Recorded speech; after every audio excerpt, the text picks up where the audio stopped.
The 2016 September Apple event, the event at which Apple will announce the brand new iPhone 7s, is almost here. It's actually happening tomorrow, so by the time you're watching this video, it's going to be less than 24 hours until the iPhone 7s are going to be unveiled. Now, Apple has sent out the invites for the event, and this is how they look. See you on the 7th.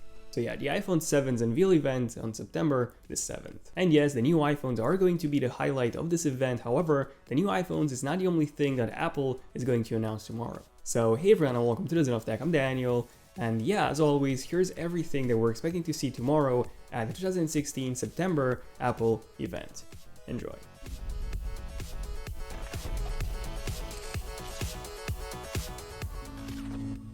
So number one, this is obviously going to be the brand new iPhone 7 and the iPhone 7 Plus. So these are going to be the main highlight of the 2016 September Apple event, and I've already covered everything there's to know in terms of the iPhone 7 in my Final Leaks and Rumor series. And by the way, over the past few days, all the final iPhone 7 details have been confirmed by multiple sources. So all the spec details, all the camera details, including that sensor size that we didn't know before, and also all the design details. And in case you missed it, I did a video yesterday covering 16 brand new iPhone 7 confirmed iPhone 7 features that I haven't talked about in my previous iPhone 7 Leaks and Rumor series. So yeah, definitely check out this video in case you want to know all the final details about the iPhone 7 before tomorrow's event. But yeah, long story short, you pretty much know what to expect from the iPhone 7. So same exact design as the iPhone 6 and the iPhone 6s. The biggest design differences are going to be the lack of the headphone jack, that's going away. The antenna bands on the back are also going away, so only the one on the sides are going to still be there. And we're also getting a second speaker grill, which by the way is not actually going to be a speaker, but an amplifier instead. And yeah, I covered this in detail in yesterday's video. Other than that, the performance is going to be about 35% better, so faster performance on the iPhone 7 than on the iPhone 6s. So the brand new Apple A10 chip, which is also based on a 10nm process, so it's also more power efficient than before, a dual-core 2.45 GHz processor. So this is going to be a pretty huge leap over the iPhone 6s. Again, 2GB of RAM in the iPhone 7, 3GB in the iPhone 7 Plus. The next major improvement is going to be in terms of water resistancy. So the iPhone 7s are going to be water resistant. Unfortunately, they're not going to be IP68 like the S7 or the S7 Edge. They're going to be IPX7, just like the Apple Watch. Another big change is going to be in terms of the cameras. So if you take a closer look at the Apple event invites, you can pretty much see two major things. The first one is the bokehs, the light bokehs that form the Apple logo, and then the second one is the background, which is black. In my opinion, those two things suggest, one, that the aperture is much larger on the iPhone 7 than on the iPhone 6s, and again, this has been confirmed, f1.9 on the iPhone 7 and the iPhone 7 Plus compared to f2.2 like we had on the iPhone 6s. And two, because of this, and also because of that larger sensor, low-light photography is greatly going to be improved on both the iPhone 7 and the iPhone 7 Plus. The home button is also going away, so no more home button on the iPhone 7, while no more clickable home button on the iPhone 7. You're only going to get that Force Touch home button, which is going to make an appearance tomorrow. The battery life is also going to be much better on the iPhone 7, so 1960 mAh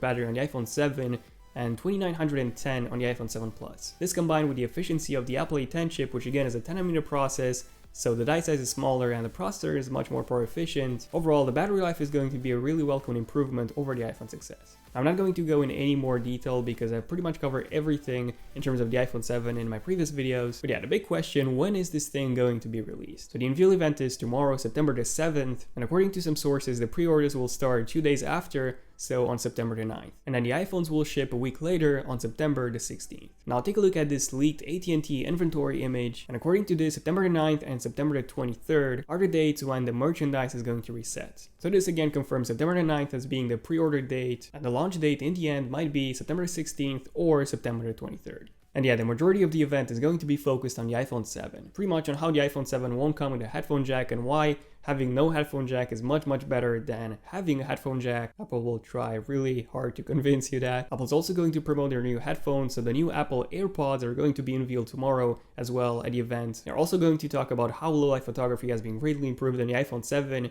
and how the dual camera sensor on the iPhone 7 Plus is simply epic. So yeah, this is what 60 to 70% of the event is going to be focused on. And if at this very moment you're not convinced that you will be getting an iPhone 7 after the Apple event tomorrow, well, you will probably be convinced otherwise. But yeah, if you want to see how the iPhone 7 compares to the iPhone 6s, for example, or the iPhone 7 versus the iPhone 7 Plus, I did two separate videos, really in-depth videos on these topics as well.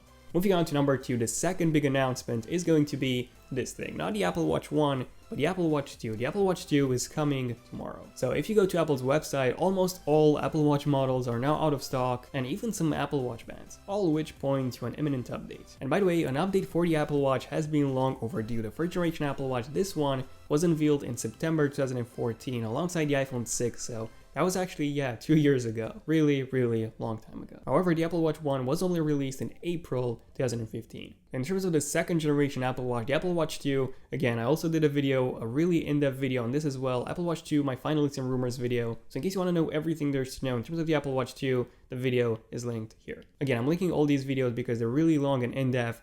And yeah, if I were to say everything that I've already said in those videos in this video, then this video would have been like almost 2 hours long. And no one wants to watch a 2-hour video. But long story short, in terms of the Apple Watch 2, the design is going to remain exactly the same. And this is both a good and a bad thing. It's a bad thing because in my opinion, the Apple Watch 1, it looks okay, it looks good, but it doesn't look amazing. In my opinion, the best looking Apple Watch is still the Huawei watch. This thing just screams premium, and it actually looks like an actual watch instead of the Apple Watch, which does look like a smart watch. And yes, rectangular displays do give you more screen real estate, although in my opinion, circular displays on watches and smartwatches look much better. Okay Daniel, so what are going to be the main changes in terms of the Apple Watch 2? So the first one is going to be a brand new processor, the Apple S2 processor. In case you don't know, the S1 that's inside the Apple Watch 1, this is actually a 32-bit chip. So it's not even a 64-bit chip. The second generation, the S2, is going to be a 64-bit processor. And yes, the Apple Watch 1 is pretty slow and it lags constantly. Even with watchOS 3.0, the Apple Watch 2 is going to be much faster, up to 50% faster than the first generation Apple Watch, so the speed is going to be the main improvement. The amount of RAM is also going to be increased from 512 megabytes on the Apple Watch 1 to 1 gigabyte on the Apple Watch 2. Besides this, another one of the key selling points of the Apple Watch 2 is going to be a GPS. So yeah, the Apple Watch 2 will be able to track your exact position without you needing to have your iPhone in your pocket all the time. Pretty cool. Next up, we have improved water resistancy. The Apple Watch 2 is going to be more water resistant than the Apple Watch 1. Maybe it's finally going to be IPX8 certified, and better water resistancy also hints to the possibility of Apple including a swimming workout in the Workouts app as well. So hopefully you will be able to go swimming with your Apple Watch. I still go swimming with my Apple Watch, even though I shouldn't, because chlorine damages the seals that seals the watch from water. But now with the Apple Watch 2, apparently you would be able to do this officially and hopefully track your swimming progress as well. That would be really awesome to see. Another big improvement is going to be in terms of the battery life. So before I said that the Apple Watch 2 is going to look exactly the same as the Apple Watch 1, and that's mostly true. The only design difference is going to be in terms of the display. But the display of the Apple Watch 2 is much thinner than the display on the Apple Watch 1. It's finally laminated, by the way, finally. And because the display is much thinner now, Apple actually had more room inside the Apple Watch 2, more room for a larger battery. A battery that's actually 35% larger than the Apple Watch 1. Now this increase in battery is mostly needed for that GPS and also for the new fitness trackers and also for the new processor. However, the battery life overall is still going to be quite a bit better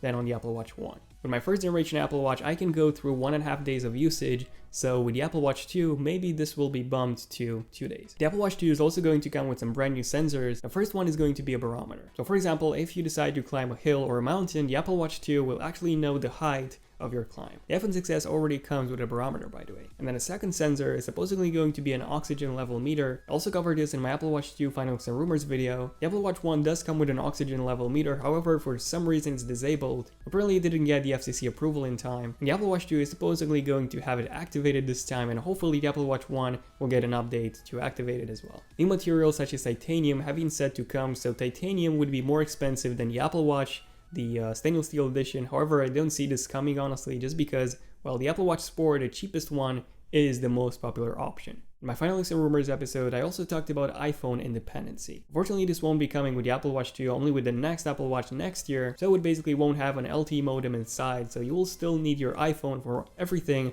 other than GPS. Finally, in terms of the Apple Watch, there have been more rumors suggesting that Apple will actually unveil 2 Apple Watch models tomorrow. One of them being the Apple Watch 2, and the second one being an upgraded version of the Apple Watch 1, an Apple Watch S. And the Apple Watch S would be a cheaper version of the Apple Watch 2, so it would come with that processor, the new processor, and 1 GB of RAM as well. However, it won't come with GPS, the new sensors, and no better water protection at all. I personally don't see Apple doing this, releasing 2 separate Apple Watch models with so little differences between them, but I just wanted to mention this anyways because there have been a lot of reports on this. But considering what Tim has done in the past, like releasing an iPad Air 3 with a different name, iPad Pro 9.7 inch, and then asking more just because of the name, well, anything is possible. So who knows, we might just see like 10 different Apple Watch models tomorrow. Next up, we have iOS 10. So iOS 10 is expected to be released tomorrow. We haven't had the GM version yet, and the GM version is usually released a few days before the final public release. Now, usually the new Apple event is when Apple releases the new software to the public. So the new iOS 10, the new macOS Sierra,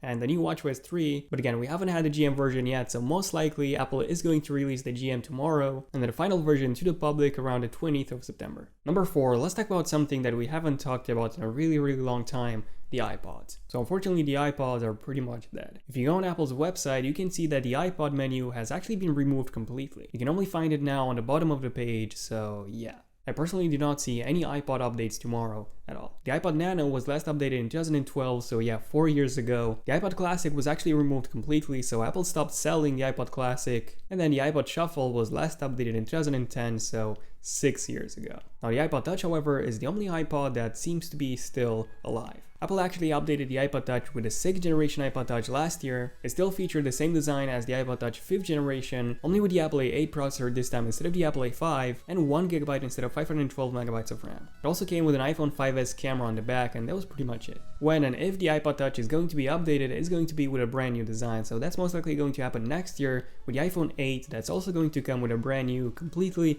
new redesign. Number 5, what about the iPads? Well, we are waiting for a brand new 12.9 inches iPad Pro because the newer 9.7 inch one actually has a much better display. It also has a much better camera, so in some areas it's actually much better than the 12.9 inch one. However, the iPhone 7 and the Apple Watch 2 will pretty much take the entire event's time. So these will be the two main focuses of the Apple event. The iPads will either be updated in October or at the beginning of next year in March. Now, just a quick thing to point out, the iPad Air 2, that was the one that was released in 2014. A lot of resellers stopped selling it, so it's out of stock in pretty much every reseller, and this usually hints towards an update, so an iPad Air 3 might be released, but not now, in October. And finally, number 6, this is actually the thing that I'm most excited about, brand new Macs. So we won't be seeing any new Macs tomorrow at the event, however, we will be seeing some new Macs in October. That's going to be another separate event, most likely focused on only the Macs and the iPads. The MacBook Pro is going to get some pretty big updates because the current generation MacBook Pro, well, it's really outdated. It still runs on a Haswell architecture processor, which has been released in 2013, so it hasn't been updated, the architecture,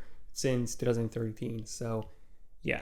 The GPU and the flash storage have been updated last year in 2015, however this year's model is going to be pretty huge. I did a Leaks and Rumors video about the new MacBook Pro, the 2016 MacBook Pro. Long story short, this is going to be a massive update, brand new design. It's also going to have a touch bar that will replace the function keys, a new AMD Polaris architecture, faster flash storage, and also USB 3.1 Type-C, and Thunderbolt 3 as well. And then the new iMacs are also going to be updated with the brand new AMD Polaris architecture in October as well. And the MacBook Air is also expected to be getting an update with USB-C and a Retina display as well in October. But yeah, let me know in the comments, what are you guys most excited for when it comes to tomorrow's Apple event? For me personally, it's the iPhone 7 for tomorrow, and then definitely the new MacBook Pros in October. Also feel free to subscribe to my channel, Zone of Tech, for more Apple event coverage tomorrow, and also feel free to follow me on Twitter at Zone of Tech for more tech updates there as well. Also, don't forget to turn on notifications on my channel on both desktop and mobile. On mobile by simply clicking on that bell icon next to my channel so that you're notified as soon as I upload a brand new epic video. Feel free to give this video a huge like if you have enjoyed it, and also if you were epic enough to make it to this point of this video, let me know in the comments by saying I was epic enough to make it to this point of this video, hashtag Apple event September. But yeah, this was pretty much it for this video. I'm really excited for tomorrow's event, so yeah, thank you all for watching this video. I'm Daniel, and I'll see you guys in my next one. Zone of Tech, signing out. Cheers.